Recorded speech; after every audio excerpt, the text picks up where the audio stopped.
What is going on, everybody? Welcome into the Fantasy Coaches Podcast. I am your host, as always, Coach Steve. On today's episode, guys, we're talking Week 14 start and sits. This is the last week before playoffs hit. This is the for all the monies, all the bread, however they say it. There's a saying for that, whatever it is. I can't think of it, but there's a saying for that. And for all the marbles, this is it. This is the last chance to make the playoffs, and we're here to help you today.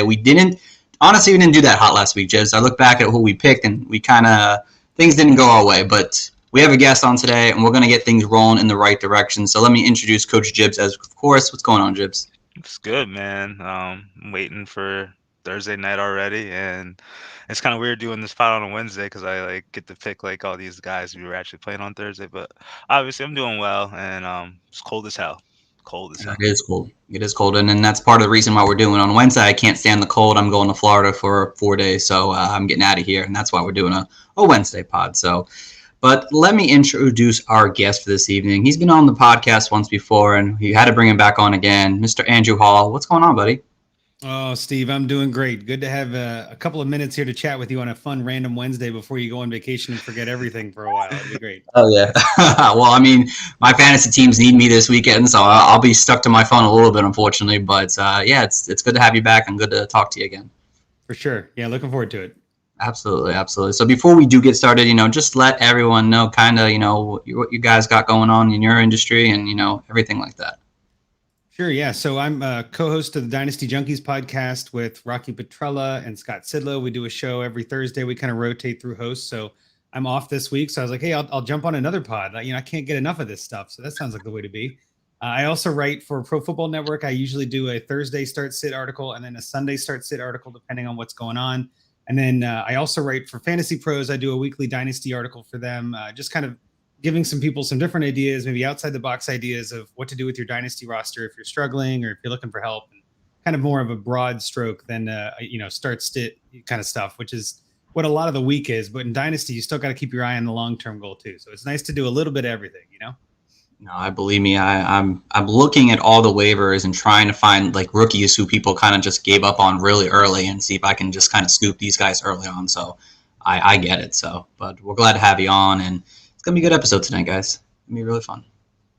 All right, so let's get into the news. There's a couple things to kind of just run by real quick. We're not going to go too much details because we want to get you as many start and sits as possible. So Logan Thomas finally lands on the IR. So does Kenyon Drake. Justin Fields, rookie quarterback for the Bears, is now back as the starter and will play Green Bay this week.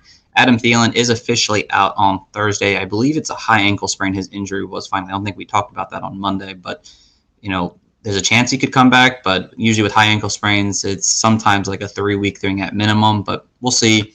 Mark Ingram tested positive for COVID, so that is interesting. Let's see if he gets cleared by Sunday. I don't know if he's vaccinated or not, so I can't give you if that's the case or not. Mike Williams, close contact to Keenan Allen, who we already talked about, is on the COVID reserve. He's on COVID supposedly now too. We still don't really know, but he could end up being cleared because he was only a close contact. I don't know. But keep your eyes on guys like Jalen Guyton and Josh Palmer if those guys don't play this weekend. So they might be someone you could scoop up and flex if you're in desperate situation for a wide receiver help.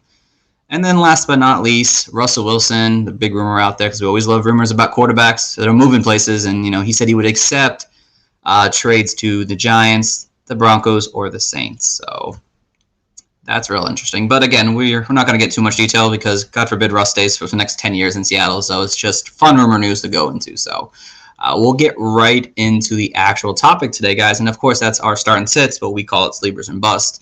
And Mr. Andrew, my friend, you get to start us off with the quarterback sleeper position. Who do you have someone that people should not be sleeping on this week? So for week 14 is kind of a weird one, right? There's 4 teams are on a bye, I think, this week, right? There's still a bunch of people on bye. You got a bunch of injuries. It's a wacky, wild world we're playing fantasy in these days. I feel like there's a ton of things going on. There's a whole bunch of stuff that people are getting ready to focus on in real life, and fantasy playoffs are right here around the corner. And I just feel like there are a lot of quarterbacks that I think could be starts pretty much any week, right? And the one that I wanted to come up with, which is I would call it a hot take, and I'm not afraid of this take. And I think I'm almost nervous to say it because maybe I am a little afraid, but Jared Goff, I'm telling you what, he is not somebody I'm recommending for 1 QB leagues. Let's clarify. But in super flex or like deeper 1 QB, if you're really down in the trenches and you've got guys in your league that are starting or rostering 4 guys and things like that, I do think Jared Goff is getting a lot of hate right now. But last week he wasn't bad. I mean, like I don't know. I'm not going to say he's great, but he might be coming on to something here. I mean, Denver is not like the studdest of defenses out there. It's potential that, maybe Jared Goff is going to light the world up and be somebody that, again, is a top 10, top 20 QB. And in Superflex, that's all you're looking for. So I'm going a little hot takey here out of the gate, but I just think Jared Goff is one of those guys that is criminally underrated, but could be somebody that's he was 7th last week. He's somebody that could do that again. Why not? He did it in week 1. It helps. He did it in week 1. But yeah, the Broncos defense is very up and down this season, and there's some days they play good, some weeks they play bad. It's hard to trust who's really going to come out here. So Jared Goff, yeah, that's a great one right there. Oh, it's deep too. I don't want to make it seem like it's a risky play. That is a low floor, high ceiling. Might need to play risky here. It's week 14. Glory deal right I hear the name sleeper, and I'm thinking different than a start. Like this is someone who people are sleeping on. Everybody is comatose on Jared Goff, but I think there is a chance he could be a top 10 QB. So I'm just putting it out there. I like it. I still like it. So, all right, Coach Gibbs, what do you got for us, man? Who do you have as a sleeper this week? I'm like Andrew's Gravedigger pick right there. That's just way deep down the well. But I'm going to be recommending Cam Newton, and he's playing against the Falcons, and they give up a lot of points to the quarterback position, 2nd most points this year. And like you could be skeptical of his performance against the Miami Dolphins or whatever, but like the Dolphins defense has been improving throughout the season, and you see now they just kind of stifle mobile quarterbacks like that, and like Lamar Jackson as well. But the Falcons' opportunity, they allowed multiple touchdowns in 7 out of the 12 games they played, and they allowed some Russian quarterbacks to have some pretty efficient numbers on the ground. So I think the signs are pointing up for Cam, and I think you could expect like a performance from Washington rather than the Miami performance. He had a bye week. He has some time to get it together, and I think he's going to perform this week.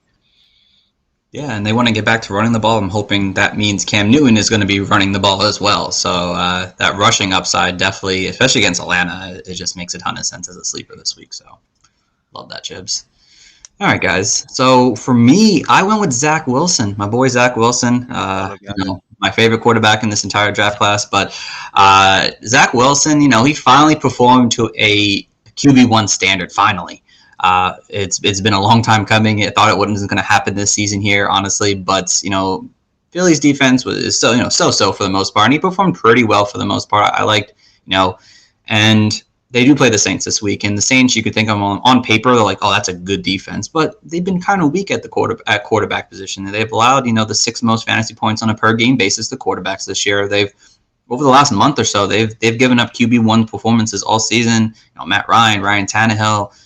Dak Prescott this past week wasn't as QB1 potential, but it was a Thursday night game, so I kind of throw that out of the window sometimes. But they've allowed quarterbacks to thrive against them, and they've played the Jets themselves. The Saints play the Jets, and they're expecting to probably be winning this game by a lot. Alvin Kamara's coming back, and I expect Russell Wilson to be forced to throw the ball because you can't run on the Saints. So throw the ball a ton, and I expect another good performance out of him and to have kind of a back-to-back, really strong 2 weeks there in fantasy. So for me, Zach Wilson is my guy.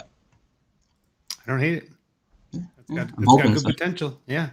I'm having to start him in a ton of dynasty leagues because that's where I have him at. But even in redraft, you could consider him if you're in a situation where you're looking for help. So, all right, guys. So let's head over to the QB bust. Someone maybe you're just lowering your expectations on, not necessarily saying you're going to sit this guy, but maybe you might want to lower your standards on him. So, Andrew, who do you got as your QB bust this week? Well, so this one kind of hits close to home. So my home league, I've been starting Ryan Tannehill every week. And I've gotten to 10-3 somehow, but I have not enjoyed Ryan Tannehill. He has not been helping me. And I think coming out of the bye, he's playing Jacksonville, but there's no one there to throw the ball. I mean, we haven't heard anything about AJ Brown. I don't think Julio Jones is coming back. I'm really down on Tannehill. I think that there are still some, and I know myself was one of these. I had Tannehill going into the bye last week. I picked up Taysom Hill. I'm like, I don't know, how bad could it be? I think I'm starting Hill again. Like, I don't know, like that rushing floor and everything, like, give me a chance. I think he could play well against the Jets, like you were just talking about. I think it just, I don't know. I'm not a fan of Tannehill right now. And I think, too, the way that it's, I guess I should preface this a little bit, too, though. You could do worse than Tannehill. I would say I would probably start Tannehill over Goff. right? But I'm saying from where they are to where they're going, I think Tannehill is worse as a potential, but Goff is a better potential, right? Like the upside of Goff is better than the downside of Tannehill. I don't know if that makes any sense, but I'm just looking at it like Tannehill's somebody I'm trying to avoid almost everywhere I can. He just, I don't know. He never gets a top 10 finish. I think he's only had 3 all year. Like that's ugly. I don't want anything to do with that. But with Goff, I feel like the upside is coming in. With Tannehill, the downside is all you see lately. No, I agree with you, honestly. It's, the matchup looks great because it's the Jags, but, Tannehill just has struggled without weapons this year, and he doesn't have any. Maybe Julio comes back. Maybe that changes things, but does Julio play a full game if that's the case? I mean, you just don't know. So that whole team worries me. It's such a rushing offense. Even without Derrick Henry, they tend to lean a lot on the run game. So I don't know. I'm not wowed by Tannehill, and I'm trying to bench him wherever I can just because I don't like his upside being so low. It's just not something I like right now. I agree. I'm expecting his running back to be doing something very well. We'll talk about that. Foreshadowing, yeah. So, all right, Coach Gibbs, what do you got for us this week, man? Who's your QB bust? I'm taking Russell Wilson, and don't get me wrong, like I'm starting him in the league because I need to start him. But the Houston, surprisingly, they give up the 14th fewest points of quarterbacks, and the last 4 quarterbacks they played haven't scored more than 13 fantasy points in 4-point for pass and touchdown leagues. And we saw Russ kind of shake off some of the rust the last 2 weeks, but I still think there's some concern. And like I know he's thrown for like 30. He had 30 completions last week, but still, like the Seahawks kind of typically in my head are like a low volume passing offense. And Houston, they give a lot of production on the ground. So I think Pete Carroll's gonna like try to like work all those running backs they have. I don't care which one does it for fantasy. I'm not starting any of them, but I think collectively they're gonna like definitely pound the ball and get the job done and get that dub this week. So I'm kind of down on Russell Wilson this week. I don't think he's gonna have a spectacular game, but mediocre is definitely in his window. I want to jump in here and say I almost took Wilson myself. Like he's just not been surprising me lately. He's not been that stud guy. So I'm right there with you. That's a great pick. Yeah, no, definitely, and it could be. See, if I like it, but I'm also like, if who's going to run the ball, so I feel like they're going to be forced to throw it. But, it's crazy. It could favor him. Yeah, you can write the narrative whichever way you want, right? Yeah, I mean, if they had like a good running back, I'd say, yeah, absolutely, this is like a running game. Like Russ isn't going to throw the ball, but they just have to throw to Russ. I don't know. They have to throw with Russ. I'm sorry, but yeah, I don't hate it, Jibs. I don't hate it. So. Just gonna get 2 touchdowns for him to have a good game. I'm thinking he's gonna have 200 yards and 2 touchdowns. That's his day. That's kind of been Russ is doing this year. So maybe throw to DK once or twice, maybe more, and then 3 times. I don't know, Russ. All right. So I went with Taysom Hill, guys, and I know Taysom Hill like lit up the fantasy world on Thursday Night Football, and everyone seems to love it, even though he still managed 20 fantasy points and throwing 4 picks. Incredible. But this is the type of game where like. It looks really great. It's the New York Jets, but sometimes the New York Jets decide to show up and play defense. And the one thing about Taysom Hill is that Alvin Kamara is supposedly coming back, so he's going to see a big workload on the ground more than likely because if Mark Ingram's out, and I'm sure Calvin Kamara is going to handle a significant workload in this offense here, then, them trusting Mark Ingram, who's, in his past his prime at this point. So for me, it's like, Jets suck at the run, so I expect them to run the ball a ton. Taysom Hill's got that finger injury. How well is he going to be able to throw the ball? The Jets secondary, they've been a little bit weaker as of lately, but they've had moments that they've kind of like just not let quarterbacks kind of throw all over them. And Taysom Hill isn't somebody I'm threatened by in the passing game.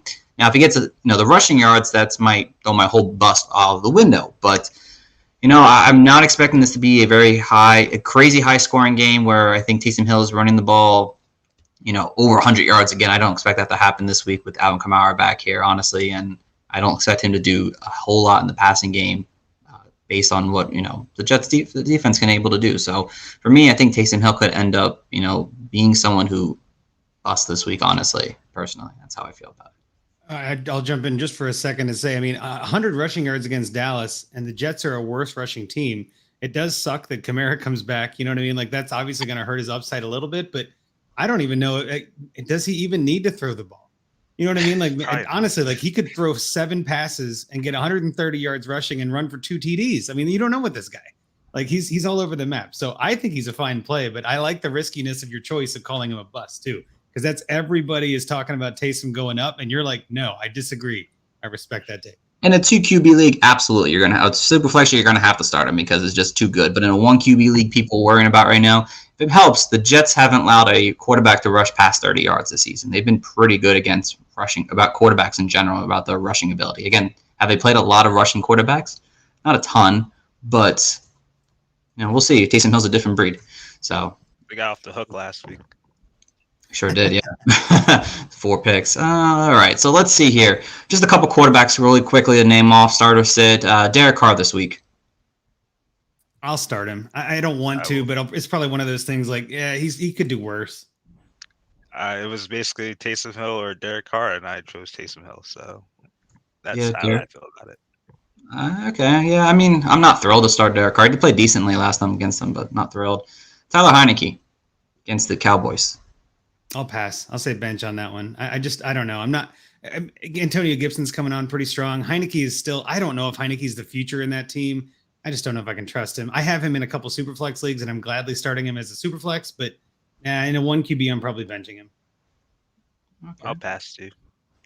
I kind of like him as a start, honestly. I've been a big fan of Tyler Heineke this season. I'm hoping that they can give him more weapons and more production and see if he can actually thrive. But that's just my personal opinion. I like Tyler Heineke. So I think losing Logan Thomas is not going to help him either. I mean, that's a big loss. He hasn't played all season or whatever. He's missed some games, but he's an easy dump off target. And they don't seem to want to use Gibson as a pass catcher. So I don't know. I just feel like it funnels through Gibson and not through Heineke. But that's just me. We'll see. Okay. I like it though. I like it. All right. Let's see. One more quick one. Let's see. Who do I want to go with here? Jimmy Garoppolo. Do you play Jimmy Garoppolo this weekend? Go ahead, Jibs. I'd rather play him over Heineke, to be honest. I was going to say the same thing. I would take Garoppolo over Heineke, but I don't really want to start either. I'm not a fan of either. Bet on this. We'll bet on this. I'll post it again on Sunday. We'll bet on this one. No, Tyler Heineke for sure. I can't. I hate Jimmy G, but it's an okay match. They're playing your Bengals, man. Come on. I know, and I'll be at that game, so that's why I'm kind of hoping he does badly. So maybe it's a biased opinion. I don't know. Maybe it's biased. He's putting the jinx already.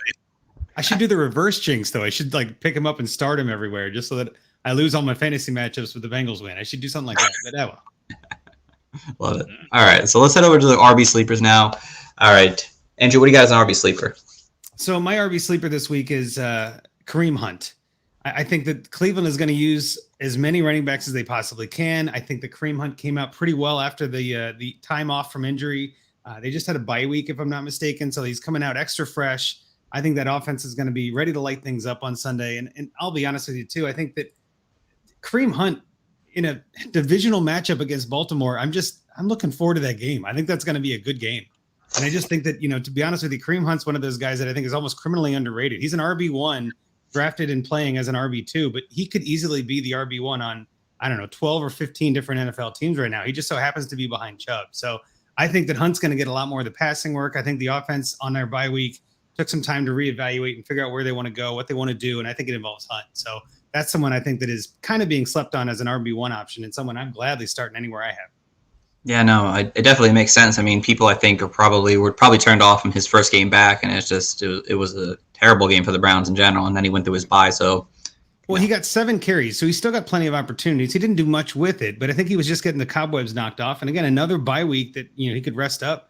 I think he's going to come out guns blazing in a divisional matchup. I mean, we just saw Baltimore get a little bit roughed up against Pittsburgh of all people. I mean, Cleveland's not going to see that and go, "Oh, we should take it easy." They're going to put their foot on the throttle, and I think that involves Hunt a lot. So I'm looking forward to Hunt this week for sure. Agree, definitely. Coach Shibbs, what do you got? I got 2, and my first one's obviously going to be like Donta Foreman, and this is basically the Titans versus the Jets. I mean, the Titans versus the Jaguars, and he rushed very well against that New England game, and he had 19 carries. So I like him and Hilliard both as options, but my deep league special this week is going to be Amir Abdullah, and it's not sexy at all, but he's going to be sharing rushing attempts with Cam Newton and Chuba Hubbard. But if you're playing in like a deep PPR league or something like that, the Falcons give up a lot of production to running backs, and they also give up the 5th most receiving yards per game to running backs at 49 yards. And we've seen Chuba Hubbard kind of just get completely phased out of the receiving game, and Amir Abdullah has taken over that work. So, like, if you're in a pinch and you need to start someone in a super deep league, the guy's been kind of producing 13 catches for 107 yards over the last like 4 or 5 weeks, but for PPR leagues, that could give you some value. So I like him maybe as like your DraftKings special when you're trying to just put in that last little bit of money in there, like just get the budget right. Damn, Jeff, you're just taking all the sleeper running backs, man. Come I'm on. sorry, yeah, I just had so much Man, love. selfish. Well, you just could go on the Titans, guys. Do whatever you want to do. No, Elaborate. you're already. I wanted to jump in for just a second on this. You said Hilliard too. I kind of respect that. That's a deep sleeper, right? You're saying Foreman and Hilliard. So I mean, maybe we can talk a little bit about both of these Titans guys as sleepers. I mean, again, Steve, would you start Hilliard if you had to, like in a deep league? Would you start Hilliard? Yeah. Do you think? Absolutely. You're on these guys all the way. So maybe that's your sleeper, right? You pick Foreman, you could pick Hilliard. You know what I mean? You're good.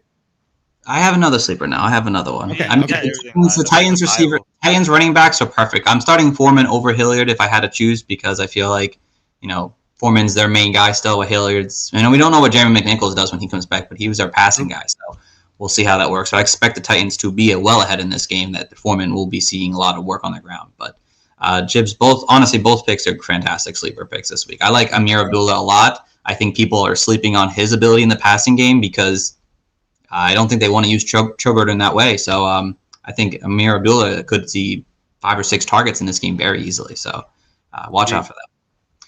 So my quick one real quick, I went with Darrell Williams. If you guys don't know Darrell Williams, Kansas City running back here. They play the Raiders this week here. The Raiders are the 6th most fantasy points per game to running backs here now. And, you thought maybe Clyde Edwards-Helaire coming back would kind of make Williams more of a, reserve guy, but he still played like over 46% of the snaps. And for me, he's going to probably see somewhere between 10 and 12 touches, and he could easily score on any one of those touches. And at some points in games, it seems like they trust Williams in, quick situations, passing down situations. So if you're looking for an RB help, maybe you got killed at RB this year because of the buys and everything, Williams is an okay, I think, option if you're looking for a desperate low-end RB2 if you're looking for someone like that. So Darrell Williams is my guy.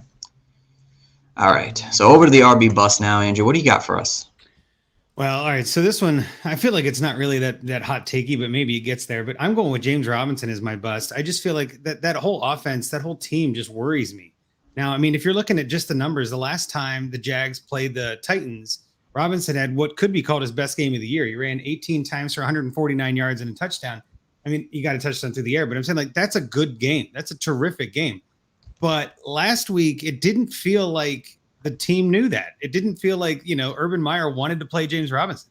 It just felt like in general, they were like, I don't know, you're hurt. I don't think we trust you. I think he fumbled the ball and then they benched him for a while. It was like, he's clearly the best running back. And then they're putting Carlos Hyde in there. So this isn't as much talent as much as it is just playmaking and I guess playing decisions, like, coaches' decisions, things like that. It just worries me for Robinson. Normally I love him. And even last week I started him everywhere I had him. And yeah, it didn't really pan out, but I wasn't worried. Now I'm worried. Now I'm thinking maybe there is more to this. Maybe they don't want to risk Robinson because he's an undrafted guy. Maybe they just feel like he's worn out his welcome. I don't know, but it makes me nervous because it's not something you can tangibly put on the field and see in the numbers. It's just, I don't know. I don't like that. So that's my bust, James Robinson. Yeah, no, I love that, honestly. I feel like Robinson has just kind of been on the downward swirl lately, honestly, after he was an RB1 for weeks 2 to 7 or 6. So he was just dominant. And then I don't know what went wrong there in Jacksonville. I don't know what's going on in Jacksonville anyway. So nobody does. it's definitely not a great time to be playing James Robinson or trusting James Robinson for that matter. So, yeah. All right, Coach Gibbs, what do you got? Nick Chubb. Chubb. There you go. I love the talent. He's supreme running back, but his matchup worries me this week. And the Ravens, albeit their defense has been kind of just downward trending with the injuries and all that, but they still allow the 7th fewest points running back so far. And they haven't allowed a running back to score a touchdown since week 7. So Nick Chubb was always dependable for getting good amounts of rushing yards, but that doesn't really pan out to nothing in PPR leagues and half PPR leagues, so you all obviously need that touchdown. So with that lurking, and you also have to account for Kareem Hunt, who's your sleeper. So I think if you're splitting work with that, I don't really want to trust Nick Chubb. Obviously you're gonna start him, but you're probably not gonna get supreme double digit numbers if you're expecting that. He has to have a huge game on the ground, and I don't expect that at all. Yeah, I would be shocked if anybody benches Chubb, right? That's just not what you do with a guy like Chubb. but he is easily. I agree. He is easily somebody that could put up 8 points, and you just go, "All right, I tried." Like I'm not going to bench him, but it's like, all right. So I love it. It's like just I clap see, him up. I see what you're doing, Yeah. Jeff. You're trying to get me to sick Nick Chubb this week against you, so I don't play him, and he goes off for 200 yards. Man, I see it. I get You it. ride Nick Chubb all you want. Yeah, please do. Right. Please. One of my favorite running backs. He's my favorite running back. I got him everywhere. I'm starting him still, but I ain't expecting nothing out of him this week. Low ceiling. Yep. Low expectations for me. And that's how I feel about this next guy here, Ezekiel Elliott versus the Washington football team here. Yeah, I mean, the injury is already a concern. Tony Paulo's dealing with something too, but, they're splitting carries. He hasn't had over 15 carries in the last 5 weeks. And Washington's been pretty good against running backs. They haven't allowed a running back over 75 yards this season. And I expect the, Cowboys passing game to hopefully thrive. But, Washington's been playing better. And it's hard to trust Zeke. He's just not running well. And Tony Pollard is playing so much more than maybe people expected this year, or getting the opportunity so much more than many people expected. And it's tough for me to want to play Zeke this week. And I know you might have to because he's an RB, but I would definitely lower your expectation. An 8-point game would not be a surprise out of Zeke this week if that's the case. So. I hate that you're right, but you're right. I hate that I'm right too. Bodyguard in the league. I tried so hard to trade for Zeke everywhere this offseason. I thought this would be a great year for him, and then I'm so glad no one wanted to trade with me, and I'm thrilled right now. Well, we say that all the time. Sometimes it's the moves you don't make that save your season, right? Like, dodge that bullet. Yeah. Agreed. All right, so let's go over a couple quick running backs here. Do you start any of the Jets running backs this week? No, I'm out. No, who's available? I mean, it's not the best Coleman, matchup. It's not the worst, but yeah, you got Coleman, Ty Johnson, and there was somebody else I think that they just elevated or something. But I'm pretty much avoiding all those guys. Gotcha. Nah. Same thing. What about Rex Burkhead? He's got a great matchup against Seattle. Do you trust him? Maybe David Johnson comes back. Do you trust David Johnson to be plays? Nah, I don't know who the quarterback is. That could be a complete circus. Yeah, I'm just that's similar to the Jets. Like that whole backfield, it's a 3-headed tiny monster. Like I don't want there's no upside there. Do you know what I mean? Like you're splitting carries with other guys that are Jags. You know what I mean? Like what do I want with these just guys? You know what I mean? Like give me somebody with upside. And Burkhead could get 20 carries for 30 yards. I don't want that. Like that's not ideal. So yeah, I'm avoiding all those guys. It's like a dollar store. Yeah, I get it. What about Mike Davis? Kind of had a good game last week. I know the touchdown saved him, but do you trust him enough to play him again? You triggered me on this one. Mike Davis is like, I was in on Mike Davis going into this year, right? I'm like, there's nobody else there. Like he's going to be the guy. And I drafted him in a bunch of drafts. And I dropped him in week 3 in one league, just out of frustration where it was a free league. And I'm like, I'm done. I'm out. And it ended up being a good drop, to be honest, but I still have him on a couple teams. I'm still starting him in one team. I have to because it's a 3 running back league. And going into the year, I had McCaffrey, Barkley, and Gurley, who I was hoping would sign somewhere and didn't. So like now I've had McCaffrey who's in and out, Barkley who's in and out. I'm starting like Ingram and Burkhead and these other guys. So yeah, in that league, it's a 3 running back and I'm starting Mike Davis. And it just like, I don't know. I have a visceral reaction hitting the submit button on that lineup. I'm like, oh God. So I don't want to, but I am. How about that? It's like 8. What are you gonna do with them 8 touches, buddy? Let's go. It's not even that. Like he could get 8 touches and he could get 2 touchdowns. So the upside's there from last week. We saw that too, right? He got a little bit. He kind of showed a little bit, which is like just teasing you to say start me, and then you start him and he gets 8 carries for 7 yards and a fumble, and you're like, thanks. I was better off getting nobody in that spot. Like what? It's so frustrating. That's a no for me, dog. No, that's a no for sure. So I don't trust that for sure. So all right. So let's head over to the wide receivers now, because there's not a lot of running backs to talk about in that fringe starting. Everyone else is basically you play them. But let's talk about wide receiver sleepers here now. Andrew, what do you got for us as sleeper? So this one I think is a pretty good task. I mean, Rams are studly lately, and I think Van Jefferson is coming on hot. I think Van Jefferson's one of those guys that was probably picked up off waivers in week 5 or 6 or something. But I just think the Rams, they're on Monday Night Football, I believe. Odell Beckham, who knows if he plays? We're still kind of not sure. You got, obviously, Woods is out. You got Kupp, who's a stud, but where else do they go? And I think Stafford's starting to like a lot of what he sees with Jefferson. So I think Jefferson's one of those guys that is almost every week ranked as a wide receiver 3, but has wide receiver 1 upside. And I mean, that's not to be taken lightly. And if I'm looking at a wide receiver 3 with that kind of upside, almost every week I'm going to play somebody like that. I'm looking for ceiling in that wide receiver 3 flex spot in almost every league. Like that's what I try to do with my flexes is like, give me the shoot the moon guy. You know what I mean? I don't want to play Tevin Coleman. I don't want a guy for 6 points. I'd rather have a chance at 20. And going into the end of the year like this, when playoffs are on the line, I mean, in most situations, I feel like I'm looking for upside. So Van Jefferson's an easy guy for me. And I love having a guy on Monday Night Football. It's just like I always try to find somebody on Monday that I can like wrap all my hopes and dreams around and be like, get me to the end zone there, Van Jefferson. All I need is 38 points. And then he always comes up short. But it's fun to watch Monday Night Football when you got a little more on the line. So for me, it's Van Jefferson. That's why I have many leagues to make that worthy. But no, I love that. That's definitely a great pick here. Coach Shibbs, what do you got? You mentioned him before the show. I'm going with KJ Osborne, and he's had an up and down season, and he'll finally get some time to shine with Adam Thielen ruled out already for this Thursday night matchup. And the Steelers, they allowed points to wide receivers. They actually allowed, look at this production. Mike Williams, 18 points. Keenan Allen, 15. T. Higgins, 20. Jamar Chase, 5. Sammy Watkins, 11. Marquise Brown, 8. But that's a lot of production of wide receivers. That's half PPR fantasy points, by the way. So I think it's very viable that Justin Jefferson can have an elite game like he had last week and get a massive amount of targets. And KJ Osborne can have some good share too.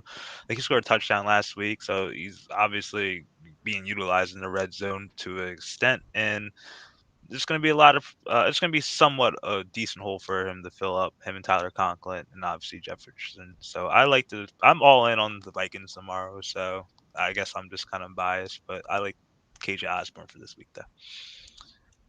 Well, just to piggyback on that though, I love going on Thursday for the same reason. It's just like, let me get up to a big lead. Oh. So I love having some of that stuff. I hate going on Thursday. I like going with upside guys on Thursday. Right, like a KJ Osborne, somebody I love playing to be like, all right, if he doesn't get me anything, then it changes my decision making for Sunday. If he gets me a lot, I don't have to worry as much. So I don't mind playing 1 or 2 guys on Thursday night that I think are upside plays, but I don't like that I'm playing Zeke too. You know what I mean? Like that's not an upside play, right? But it's like, some of those players on Thursdays, like the last 2 Thursdays when Zeke was playing, I'm just like, like that's not what I mean. But KJ's a good pick for an upside guy, so I like that. I do too as well. I'm really hoping he does well because I'm starting him in a lot of leagues this week. So I'm nervous, but I'm hopeful. So love it. Just Kirk's been throwing like multiple touchdown passes, like pretty much like for consistently for the most season. So like, you got some upside there. We'll see. We'll lighten it up on Thursday night. Love it. All right. So I went with Thursday. What did I say? No, I was just like, let her rip. Oh, let it rip. All right. So I went with Jamison Crowder, guys, as my sleeper. I kind of mentioned most of the good things about the Jets offense this week, and they're going to probably need to throw the ball a lot. And the Saints, have been, vulnerable to the slot receivers most of the season here now at this point. And without Corey Davis now, I expect Jamison Crowder to see a slight bump. I know Elijah Moore is going to see a great bump, which we all love. But Jamison Crowder has been solid over the last month of the season here now. He's been decent, and he's someone this week I think could get you a pretty good outing. So if you're looking for, at a guy to probably get you between 10 and 12 fantasy points, I know it's not a lot, but his value right now is much lower than that. I think he ends up with a nice, high-end wide receiver 3 value, which people are seeing him down as the 4 or 5 wide receiver this week. So Crowder's my guy this week if you're looking for a wide receiver or a flex play. Smart. I like it. Thank you. All right, so let's head over to the bust now. Andrew, what do you got, man? What do you got for a bust? Ooh, so my bust for receiver, and this kind of pains me a little, but it's got to be Brandon Cooks. That guy is one of those players that is name value, and he's always been so good with every quarterback until he hasn't been. You know what I mean? Like the last half, even like the last 6, 7, 8 games, even of this season, have just been all over the place. We talked before, we don't even know who's going to play quarterback there. I'm not excited about any of the rushing options, which means that defense is going to put double coverage on Cooks and call it a day. You know what I mean? Seattle doesn't have to do too much in that regard anyway. They're already pretty good on defense for the most part. I mean, not great, but they're still pretty good. I just don't think Cooks is somebody I want to play. If I can avoid him, I am in every single situation. I just don't think his ceiling is anything right now. And I don't think his floor is anything either. I mean, it's just, he's got one of those 0 to 10 point kind of outings. I'll pass that. Give me somebody else. Give me Crowder. Give me guys like that actually have more upside. So yeah, Cooks is just somebody I'm pretty much avoiding. Not interested this week. Agreed, honestly. I want nothing to do with Brandon Cooks the rest of the season. I'm done with him. Done. Yep. The high target volume isn't worth it. Well, again, it depends on who's throwing the ball. And we don't, is that Davis Mills? Like, I don't know if I trust that anyway. Like, it might not even be him. It might be some guy off the street. We have no clue at this point. Like, Tyrod Taylor's not exactly a stud. Obviously, they don't have Watson. They're not going to have him ever again. I'm out on Cooks. Even in Dynasty, I'm out. I'm done. I don't want anything to do with him. I'm hoping they release him next offseason. Trade him or Same.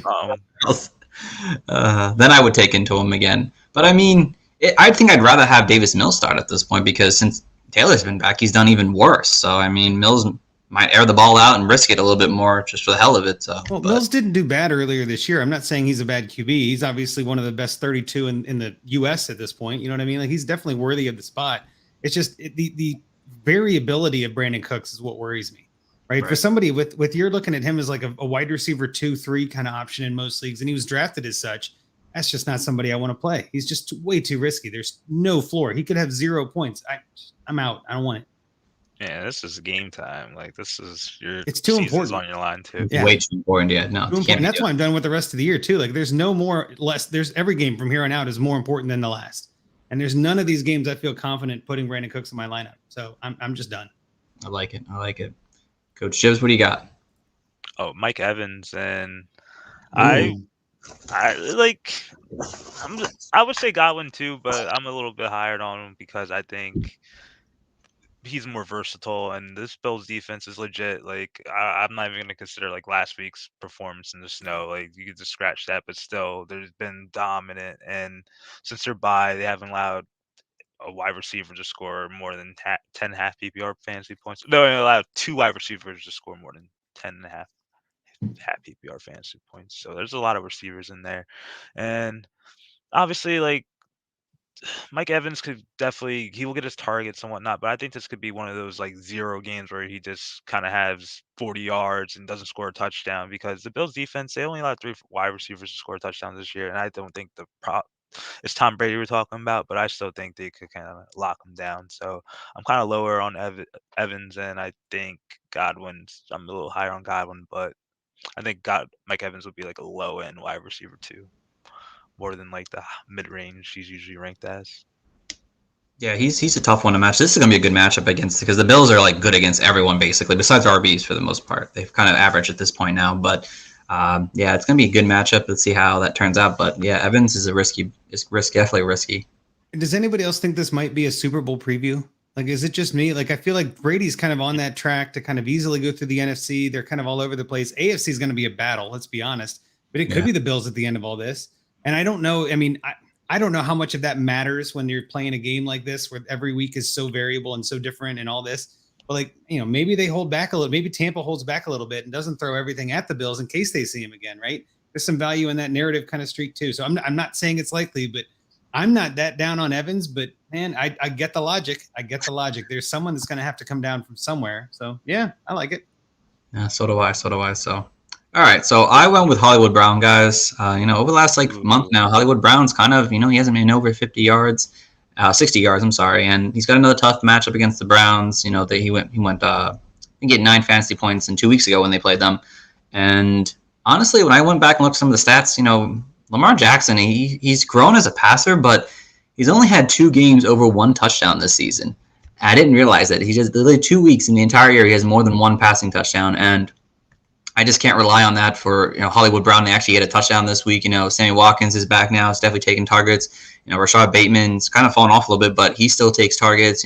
Mark Andrews is the main guy there, and they seem to want to get back to running the ball a little bit here. It seems like in Baltimore, and it's kind of tough to want to start Hollywood Browns in a tougher matchup. So, and this is gonna be a bloodbath. This is a division game, so for me, I'm looking away from Hollywood Brown if I can. Well, and Jackson threw 4 interceptions in that game too, didn't he? Like that defense has Jackson's number. Game, yeah. But yeah, like that defense has his number. Like I'm with you. I'm benching Marquise. That's Ugh. No thanks. Yeah. No thanks. That's for sure. All right, so let's talk about some of these other guys real quick. Do you start any like Cole Beasley, Emmanuel Sanders this week? Nah. See ya. Yeah. No. Not interested.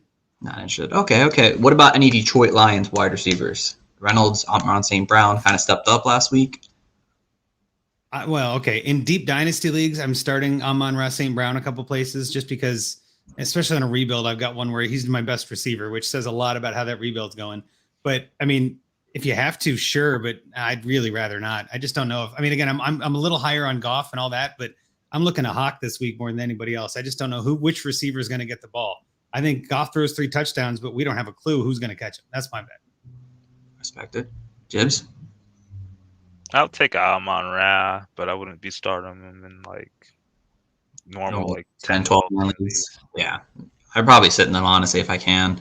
Let's see here. Do you play any Jaguar wide receivers? Titans are one of the second worst teams against wide receivers this year. Am I the only one left on the Laviska train? I feel like everybody left. I'm like the only one sitting here. I've been advocating for years now. I advocated for him like 2 weeks ago. Well, I was late to the game. I'll be honest. I didn't join the hype train right out of the year, but at the same time, I've been coming on lately because his price is so cheap. He's on waivers in a couple leagues, and I'm like, well, hang on. He's still a good gadget player, and I think at some point he's going to have to get the ball, but he's probably him or Treadwell, I guess. But I mean, even then, like I'd rather start Laviska myself, but I don't want to, but I'd rather, I guess, of the two. That's about it. Yeah, I agree, but I wouldn't start any of them still because Trevor Lawrence has been a hot mess over this last. The hottest of messes. I would take my shot on Marvin Jones, but and I'm still not comfortable with it, so I'd probably say no to all of them, to be honest. Yeah. All right, let's see if I can find one more here. If Julio plays, do you play Julio? No, I don't think I can. I want to see it on the field before I put him in my lineup. Too risky. I agree. If you're desperate at wide receiver, I'd say screw it and just hope the upside is there. Honestly, that's how I see it. But definitely a risky play for sure. So, all right. So let's head over to the tight ends now. Here, sleeper tight end here. Andrew, what do you got? Well, I mean, we kind of talked about this team before, but it's the Conklin. It's honestly like I think Tyler Conklin is one of those guys that has been underrated all year. He's pretty much a tight end 1 at this point, and in that offense with Thielen going down. I mean, you mentioned it before we were talking about KJ Osborne, but that route tree is pretty small for everybody. There aren't a whole lot of options. So I think with Osborne stepping up kind of into that Thielen role, Conklin could step into the Conklin plus Osborne role, right, and kind of get a little bit more. So I think he's somebody that I've had on a couple teams. I picked him up off waivers, I think, in one after week 1 or 2, and I've been riding him the rest of the year. You know, like he's criminally underrated. He could easily get 2 or 3 touchdowns too, which is all you really look for in a tight end anymore. You know, what are the options to get touchdowns? Because that position is such crap right now. You never know what you're going to get. Outside the top 3 or 4, everybody is a tight end too at that point. But yeah, so for me, Conklin, but I mean, it's just because the position's so ugly. Yeah, no, believe me. When we get to the tight end section, it's always tough to say, who do you have as a sleeper? Who do you have as a bust? Like, who knows? Yeah. Tight end 6 to tight end 20 are all like the same player, basically. Yep. You have to make like that strong of a case because it's just like you don't have to be a tight end. He's good. Okay. Oh my God. I'm taking Austin Hooper, and the Browns utilize their tight ends, but unlike any other team in the NFL, and with Njoku on the COVID list, Harrison Bryant being out of practice with an injury, I think they could be the starting tight end and kind of have a nice little share of targets. And Jarvis Landry, I think, missed practice as well today. So he could be like the main guy this week on a team that probably doesn't throw that much, but I still like for him to have a respectable game and it could be utilized. So you have some upside for a low end starter if you're just missing someone or you just want to play somebody. Come on, Jeb, man. You stole my player, man. Bro, that was a easy. And listen, you mentioned David Njoku being out possibly? He's on the COVID list, and then Harrison Bryant's hurt a little bit. And I don't know, and he has a close contact too, but I don't know. Well, I mean, I'm with you too. I think Hooper is somebody that I've had a couple places in Dynasty, even just because you don't know what you're going to get with that offense. He's been very hit or miss, but Njoku being most likely being out or potentially being out definitely raises his value. So again, you could do worse. He could be tight end 20. He could be tight end 5, like we were saying, right? It's a flat circle at that point. So it's all about touchdown potential in my book, and Hooper's definitely got it. So I like that pick. Yeah, definitely. That was my pick. So, but I'll go a different direction here. So I'm going to go really deep for you guys. If you're desperate at tight end, maybe you just haven't been hitting it all this season. But I'm going to go Nick Vannett from the New Orleans Saints. And ever since basically Adam Trautman went down, Nick Vannett's kind of stepped up a little bit. He's got a touchdown here and there. He led the team in targets this past week here, and they played the Jets. They allowed the 6th most fantasy points to tight ends this year. And I'm not saying that, I mentioned that Taysom Hill's a bust, but it doesn't mean he can't throw a touchdown here or there or get a decent amount of yardage still. And I think when they get into the red zone, especially with Deontay Harris being out suspended for 3 games, Nick Vannett could see an intake in targets. It seems like they trust him enough to be their tight end one over like a guy like Juwan Johnson. So Nick Vannett, I think if you're looking for a deep league play, Nick Vannett's my sleeper this week. My second sleeper. So. I don't hate it. Yeah. All right. Thank you. All right. So the last one of the night, guys, tight end bust. Well, we call it tight end lower your expectation because everyone's a bust, basically, if you don't score. But Andrew, who you got? Well, so this player is someone who got touted a lot in the offseason, and I traded him away a couple places. It's Tyler Higbee.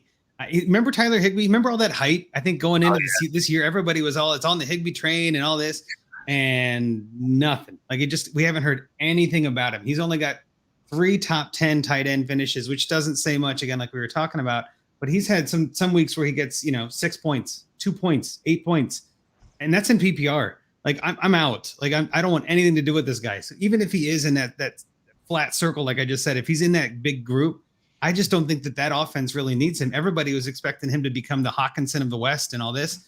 It ain't happened. And I'll tell you what, Stafford is definitely looking at Van Jefferson a lot more. He's looking at Kupp, obviously, every single down he can.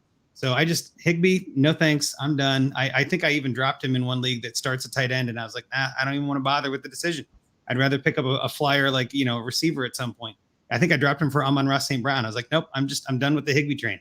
And I'm just going to see what happens the rest of me. I don't have buys to worry about. If I get hurt, I'm out anyway. So at this point, I'm done with Higbee. I like it. I'm done with Higbee too. I'm not a fan whatsoever. So, Coach Gibbs? I am done with Noah Fant. And Ooh. I was very into Noah Fant this year because you figure you were getting a nice dose of volume, good dose of volume on a weekly basis, but that's not the case anymore. Noah Fant has just regressed into a touchdown or a bust tight end pretty much. In the last 4 games he's been averaging 3 catches on 4 targets per game. Obviously, he's taking a backseat to Jerry Jeudy. Albert Oates definitely come on in the offense, but the biggest cog in the whole thing is the Broncos just want to run the goddamn ball, and they just showed it last week with Javonte Williams. I'll have Melvin Gordon probably back this week, and I wouldn't expect anything less. So, sorry, Noah Fant. It looks like you're just going to be a low-end dog. We were on the same page a lot tonight, Gibbs. I almost picked him too. What do you do with a guy like that? He had top 5 tight end potential. It has not paid off. He's a banana now. You buy low on him and hope that Russell Wilson goes there or Aaron Rodgers goes there next year. In Dynasty, though, I think a lot of managers that have Noah Fant aren't selling low because they're all in the same boat. They're like, well, I paid this much for him. I'm going to hold on. And they're all going to have that same hope next year. Who's going to be the quarterback? Is Aaron Rodgers going there? Is Deshaun Watson? I don't know of anyone in Dynasty that's getting rid of him. And in redraft, at this point, trade deadlines are most likely done anyway. Like the only chance you have is dropping him, which I think makes sense. I mean, again, I hate to say that because he had so much potential, but yeah, that offense just does not like Noah Fant. You drop him, let someone else pick him up, and let them deal with that, and hope you can pick up whoever they drop because they think, it's Noah Fant, name value, right? Exactly. Definitely a good one, Jibs. So mine this week, I'm going with a bigger name hitter, and it's T.J. Hawkinson. And, T.J. Hawkinson has just played better as of lately. Again, he went through a little slump, but now he's kind of back-to-back weeks tight end 1 performance. Again, it's not really hard if you score a touchdown. But Denver Broncos only allowed 1 touchdown this season, 2 tight ends. And, they've been good. They stopped Kelsey this past week here. And I'm just not expecting a huge game. Like we mentioned, Jared Goff could throw touchdowns to anyone, but we just don't really know who that is, like Andrew mentioned. So for me, it's unless he's seen 9 receptions in this game, which he hasn't done that often this year, as we thought he might. To me, it's almost like a touchdown or bust for T.J. Hawkinson this week. So if he doesn't score, which it's very unlikely he does, I'm not playing him if I can, but you might have to. So I'm lowering my expectation on him this week. I'm still higher on Hawk. I'm still a Hawk believer. I think he's got some potential. And again, that offense is all over the map. Like I was saying before with Goff, and we were talking about the receivers. I like Hawkinson. I'm still on that bandwagon, I guess, but he has a lot of variability, which definitely makes you nervous if you're going for the playoffs here. So I hear you. Yeah, no, when you said his name the first time, I was like, well, I have him as a bust, so we'll see how that goes. All right, but that's going to wrap us up tonight, guys. We appreciate you. Thanks so much for listening in. As always, Andrew, man, incredible guest, my friend. Thank you so much for jumping on. Oh, yeah, great to be here. Always a pleasure. Anytime you guys want to chat, I'm available. Absolutely. Absolutely. And if there's anything you want to mention real quick before we let you go for the night. Well, like I said before, just check me out on Junkies. We record most Thursdays, sometimes Tuesdays for holidays, but find me on Twitter at Andrew Hall FF, and always looking for a good conversation. I always tell people too, my DMs are open. I put out a lot of content, and I usually try to tell people that's generic. Like it can't be specific, but I'm a huge fan of context. So send me a DM, say, here's what I'm looking at. Here's the options I have. Who should I start? What are your league settings? If you're making a trade, even if you're in Dynasty and there's no deadline, I love hearing more context. So, as much as trade polls are fun and everybody wants to win the trade, it's not usually that easy. There's always a lot more nuance, and I'd love to hear the nuance and just assume, pick that guy up, start that guy. No. Give me a little more. It takes a little more effort, but you usually get better results. That's the point. So other than that, I'm good. Love it. So again, as always, guys, appreciate you for listening in, and you can always check us out over on Twitter at Coaches Fantasy. We'll be there to help you guys out. Anything you guys need as you try to make your championship run, and starting sits. If there's still trades going on, hit us up. You have some waiver wire pickups. We're here for you guys all the time. Even though I might be in Florida this week, we'll still be. God bless you, sir. We'll still be here to help you guys out all the way to the end of the season here. So, and if you all want to hit up me and Coach Ships personally, you can do that on Twitter at Coach Stephen P. Hot Take Concho. So we thank you all for listening. Enjoy your Week 14. Hopefully you all make the playoffs, and we'll see you next Monday to talk playoff time. So until then, guys, have a good one.